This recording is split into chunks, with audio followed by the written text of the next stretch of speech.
दैलेखको 8-20 नगरपालिकाभित्र राज्यको लाखौं रुपैयाँ लगानीमा खरिद गरिएका मिलहरू वर्षौंदेखि चालनमा नआई प्रयोगविहीन अवस्थामा थन्किएका छन्। तर यस्ता मिलहरू कति संख्यामा छन् भन्ने एकिन तथ्याङ्क न त पालिकासँग छ न त सम्बन्धित निकायसँग। यो अवस्था गम्भीर लापरवाही, कमजोर अनुगमन र जवाफदाहिताको स्पष्ट उदाहरण हो।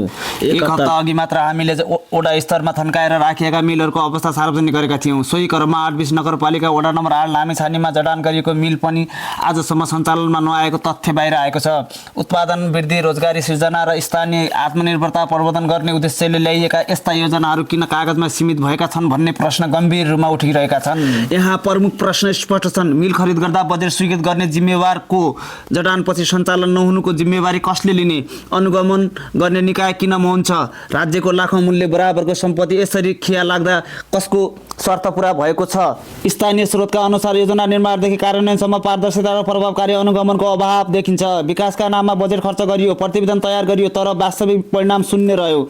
यसले विकासका कार्यक्रम जनताको सेवाका लागि नभई राजनीतिक पहुँच र स्वार्थपूर्तिका माध्यम बनेको आशंका पैदा गरेको छ। क्यामेरामा विमल बोहराका साथ म गणेश साई बिदा हुन्छु। नमस्कार, जय देश।